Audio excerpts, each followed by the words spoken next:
sikoyo fona tonga nini tabernacle wapi mbongo komala kosalela yango sikoyo Nzambe arépondaki boye est-ce que parmi bino bazali to baza ba artiste ba bijoutier donc si on comprendre bien tant bazwa ki ba matériel nyonso wana donc ba Nzambe asengaki ye azwa kaka batu les mêmes batu wana ba pesa ki ba matériel. Merci mingi sœur na ngai. Sala sumu sala ngo. Oui. Est-ce que va futa bango? Ah, c'est ça la question.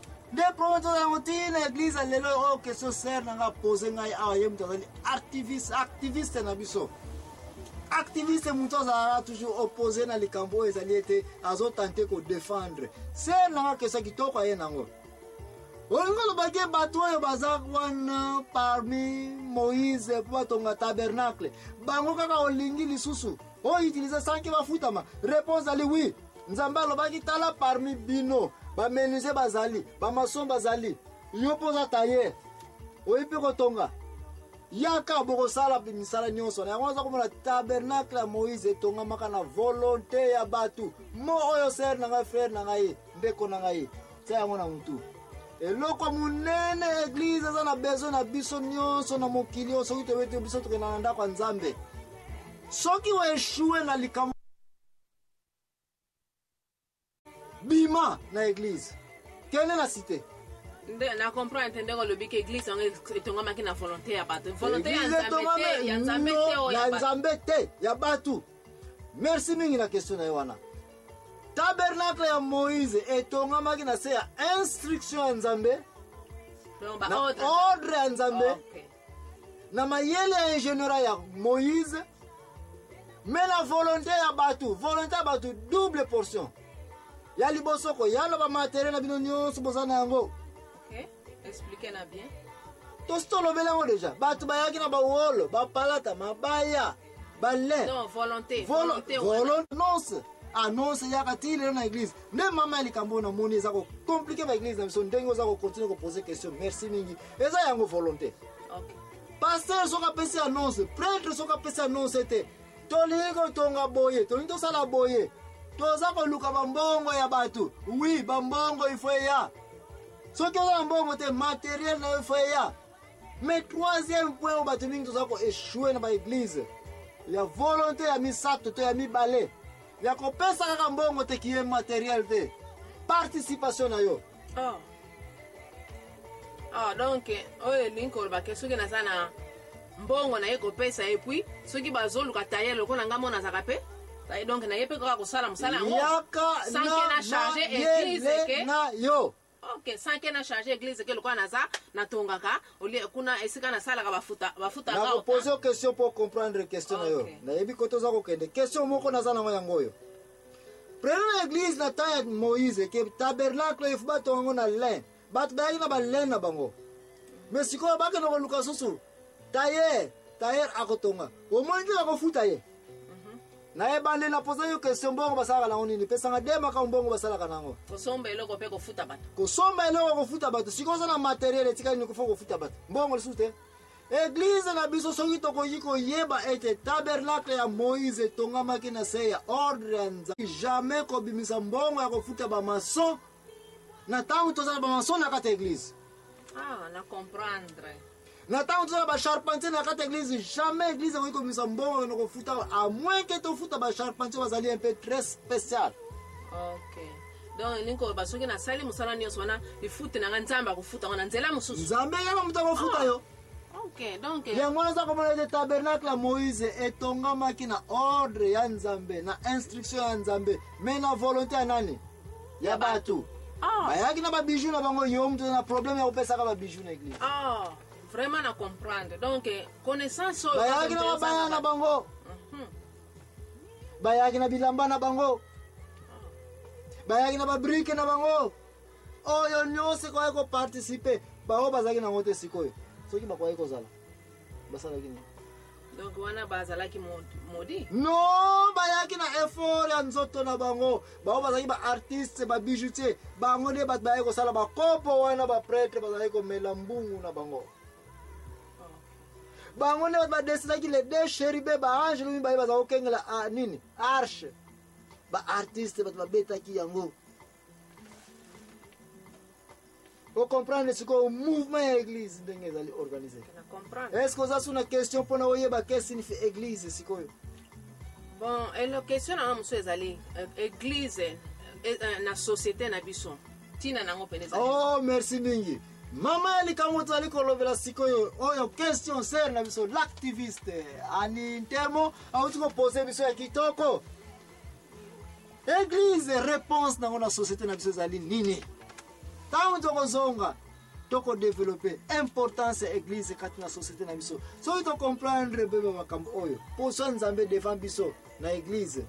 Na église na société. Okoya komona ke triangle toza ko tracer awa. Nzambe, mutu, société. Tant tokozonga toko développer triangle oyo. À partir de question qui toko sili ko poser ngai. Est-ce que l'importance de l'église et la société est nini? Merci Minga, il est l'impresario Joachim Zambouana. Nous allons présenter l'émission où nous allons accompagner la scène, la vérité. La vérité, nous allons présenter par l'impresario Joachim Zambouana. Annie, l'activiste du jour. Si je te dis que la porte, les alliés sont nini c'est bon, l'église, na insecte et puis na kilt. Na kilt. Et na pourquoi les autres allaient kolobela comment l'église a été conçue et puis tu as développé un tabernacle à Moïse. Tu as comparé avec l'église comment il fait la modèle ya tabernacle à Moïse. Na banza c'est na yom na question suka avant to kende o za iko poser biso aw. Ya ndenge na comprendre bien tant atunaki nzambe ayebisaki apona est-ce que ozana bato te donc elingi koloba bato aponaki oyo bayebaki misala oyo bamenisie bazalaki wana basalaki batailleur bazalaki wana basalaki elingi koloba mosala yango ebimaki ya propre boye te très bien oui oui donc bongo sikoyo na baeglise na biso ya lelo oyo est ce que bato bazokorespecte yango po sikoyo namonaka mona bamosusu batongi kaka nsampa entre ka boyo e wana église entre meme eza te baclôture eza te est-ce que na église na biso ya lelo est-ce que banyonso wana ezosalamaka to ezosalamaka te?